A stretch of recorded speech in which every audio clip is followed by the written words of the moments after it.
Sa sandaling iyon, isang babaeng commander ang nakikipag-ugnayan. Pagpapalam sa kanila, na ang lungsod ay nasakop ng mga halimaw. At malapit nang magsimula ang isang carpet bombing operation.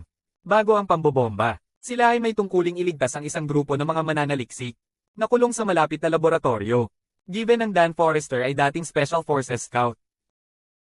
Siya ay isang senyales na mamuno sa isang squad sa rescue mission na ito. Pagdating sa laboratorio, nahanap nila, kahit na ang mga pader ay hindi makapigil sa mga alien na nilalang. Mga spike ng buto, natuklasan din nila yon. Lahat ng mga mananaliksik ay binalatan. At isinabat ng patiwarik, ang babaeng commander. Inutusan silang kunin ang mga resultang pang-agham. At maging maingat at mabilis. Bilang ang mga halimaw ay maaaring bumalik sa gusali. Sa anumang sandali. Kahit na iniwan nila ang mga bangkay doon. Pagsunod sa patnubay ng mga commander. Tagagubat ng Dan. Matagumpay na na-secure ang sample ng alien creature. Pagkatapos ay hinihimok ng commander ang lahat na lumikas ng mabilis. Habang umiikot ang mga bumbero. At magsisimula ang carpet bombing sa loob ng 6 na minuto. Pinangunahan ni Dan Forrester ang kanyang koponan. At isang maingat na pag-atres pababa ng hagdanan. Biglang nakarinig ng ingay ang huling miyembro ng team. Sa itaas ng Dan Forrester ay nagbukas ng ilaw. Inilalantad ang anyo ng mga halimaw. Ang sight, nagudyok sa lahat na magpaputok. Umaakit ng higit pang mga halimaw. Tumalon pababa ang isa sa mga nilalang. Nasayang ang pagbabalot sa isang babaeng miyembro ng team. Hinampas siya sa rehas. Habang lumalaban sila, walang humpay silang hinahabol ng mga halimaw. Walang pag-aalinlangan na ibinagsak ang mga sundalo sa lupa. Ang mga nilalang na ito ay hindi kapani-pani walang matigas at matalino. Kahit na, gamit ang mga bony plate sa kanilang likod upang harangan ang mga bala. Mayroon din silang ilan, malayang maaaring iurong ng mga buntot, na maaaring maglunsad ng mga nakamamatay na armas, katulad ng paghagis ng kutsilyo. Ang likod nito ay maaaring ilarawan bilang hindi tinatabla ng mga blades. At mga sibat, habang ang mga bala ng tao ay maaari lamang sugpuin ang pag-atake ng mga halimaw. Ngunit hindi ito maaaring patayin. Halos hindi nakatakas ang grupo sa hagdanan. Sinubukan ng isang sundalo na isara ang pinto. Ngunit huli na ang isang hakbang. At itinatapon ng halimaw, habang tumatakbo palayo. Huminto si Dan Forrester, at tumalikod para magbigay ng takip na apoy. Pero kakampi, kinaladkad pa rin ang halimaw sa hagdanan. Pagkatapos ay sumugod ang isa pang halimaw. Nanatili si Dan Forrester para takpan ng iba. Habang umaatres sila, nagpaputok ng ligaw sa halimaw. Kahit napatayin ang mga gal-amay nito, hindi pinapansin ng nilalang ang putok ng baril. At patuloy na sumusulong. Naubusan ng bala si Dan Forrester para sa kanyang assault rifle. At lumipat sa isang pistola. Tapos biglang naubusan din ng bala ang pistol. Buti na lang may palakol na apoy sa dingding. Mabilis niyang hinawakan ng palakol. At umindayog sa alien monster. Sa halip ay humampas sa sahig. Nagulat ang halimaw. Si Dan Forrester ay naglalagay ng higit na pagsisikap dito. At hindi inaasahang nasaksak ang baba ng halimaw. Ngunit ang halimaw ay hindi namamatay. At ang kritikal na sandali ay dumating si Dorian. Armas sa kamay. Dumudulas at pinasabog ang ulo ng mga halimaw na may 2 putok. Sabi niya kay Dan Forrester. Batay sa kanyang karanasan mula sa maraming pagtalon. Na ang mga halimaw lamang ang kahinaan nito. At tiyan, walang oras makipag-chat ang grupo. At mabilis na tumakas sa gusali sa likuran nila. Ang mga isyu ng pinuno ng halimaw. Upang magkaroon ng sama-samang pag-atake. At lahat ng mga halimaw ay dumagsa patungo sa kanila. Lumilitaw sa mga lansangan. Ang squad ay tumatanggap ng mga abiso. Darating ang team sa rendezvous point sa loob ng 1 minuto.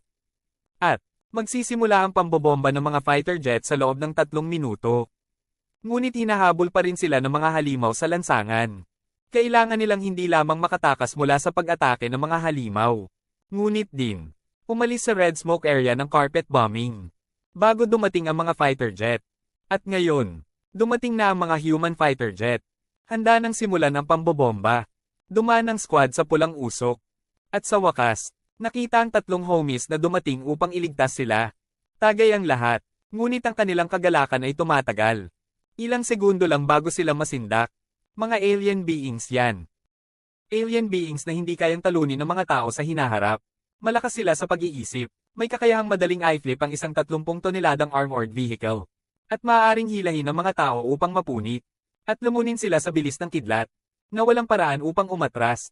The squad has no choice but to go all out sa apoy. Power running at shooting sa mga halimaw habang sila ay pumunta. Gayunpaman, masyadong matalino ang mga halimaw na ito. Sila ay organisado at disiplinado. At kahit na gumamit ng mga kotse bilang takip sa counter-attack, nagbibigay sa buong eksena ng vibe ng isang video game. Ang mga halimaw, patuloy na bumaril ng mga spike ng buto mula sa kanilang mga buntot. At ang pagtama ng isa ay karaniwang nangangahulugan ng pagkawala ng buhay. At ang utos ng pinuno ng halimaw. Nahati ang kaliwa kanang gwardya sa dalawang grupo. Umatake mula sa magkabilang panig. Isang matalim na spike ng buto ang lumabas mula sa isang galame. Agad, tinatanggal ang isang babaeng mandirigma. At ginulo ang offensive ng mga squad. At mga linya ng pagtatanggol. Nagdudulot ng tuloy-tuloy na casualty sa mga miyembro ng koponan. Itinigil ng pinuno ng halimaw ang pagkakataong umatake. Tagagubat ng Dan. Sunog pabalik sa buong lakas. Saka lang dumating ang suporta ni Ariel sa tamang oras. Handang bambahin ang lungsod sa limot. Tagagubat ng Dan. Mabilis na pinamunuan ng natitirang mga miyembro ng koponan. Sa pambihirang tagumpay, dodging ang bone spike shot ng mga halimaw. Habang sila ay umaatres sa apoy. Habang ang mga fighter jet ay naguhulog ng mga bomba. Nagiging sanhi ng pagkalat ng mga halimaw sa lahat ng direksyon. Mas maraming halimaw ang nagtatagpo sa Dan Forster squad. Mabilis silang umakyat sa isang bakod. At lumikas mula sa itaas ng lagusan. Habang ang mga halimaw ay nagkukumpulan na parang tidal wave. Kasama ang mga bumbero na malapit nang dumating. At nangyayari ang hindi inaasahang menor de edad na insidente. Hindi sinasadyang natapakan ng isang sundalo ang kawalan at nahulog. Nabali ang kanyang hita. Tagagubat ng Dan. Isang dating profesional na sundalo. Tumangging iwan siya. At tumalon pababa para iligtas siya. Sinasabing hindi ko kayang iwan ang isang kasama para mamatay. Ngunit ito rin ay nagpapabagal sa takbo. At kahit na ilagay sa panganib ang buhay ng iba, hindi lamang malakas ang depensa ng mga halimaw. Ngunit ang lakas ng pag-atake nito ay nakakatakot din. At maya-maya ay hindi na nakatiis ang lahat. Nagpadala ng mensahe ang babaeng commander, na ang mga fighter jet ay malapit ng bombahin ang tunnel. Sa diskriminasyon, ano ang gagawin nila ngayon? Ayaw hilahin ng iba pababa. Ang nasugatan na sundalo at isang babaeng pangkat, maaaring piliin na isakripisyo ang kanilang sarili. Pinipili na manatili sa likod at ipagtanggol. At sa sandaling tumama ang mga bomba sa lupa, sinimulan ng plano sa pag-reset. Napuno ang langit ng tunog ng mga pagsabog. Lahat ng mga halimaw ay napawi. At Dan Forrester, at ang iba ay hindi nawala ng malay sa blast wave. Paggising nila ulit, natagpuan nila ang kanilang sarili na inilipat sa isang base militar. Sa hinaharap, ngayon, ang koponan ng Dan Forresters ay naging Charlie Indorayan lamang. Yung iba hindi nakaligtas. Sa isang casual na pag-uusap, natuto sila, ang Dorian ay mamamatay sa cancer sa loob ng 6 na buwan. Gayunpaman, naniniwala si Dorian na ang pananampalataya ay hindi dapat magpasya kung paano siya mamamatay. Mas gugustuhin niyang mamatay sa larangan ng digmaan. Tapos nasa hospital bed. Ang hiling na ito ay malamang na matupad. Kasi, ipinaalam ng koronel ang tatlo, na sila ay muling italaga upang magpatuloy sa pakikipaglaban. Mamaya, nakilala ni Dan Forrester ang babaeng commander sa lokasyong ito. Nang makilala siya, nakaramdam ng pamilyar na sensasyon si Dan at tinanong ang kanyang pangalan. Tapos wala sa kanya, na, ang babaeng commander ay talagang sarili niyang anak, Colonel Maury Forrester. Hindi inaasahan, ang mahusay na Colonel Maury Forrester, ay naging, ang pinakamataas na commander ng sangkatauhan makalipas ang 30 taon. Napakamove ni Dan Forrester kaya gusto niya itong yakapin. Ngunit mahigpit na tumanggi ang kanyang mga anak na babae. Kahit na siya ay naguguluhan. Natutuwa pa rin siya sa kanyang mga anak na babae. Mga nagawa, sinabi ni Colonel Maury Forrester kay Dan Forrester, na ang pagre-recruit sa kanya ay hindi dahil sa personal na sentimiento.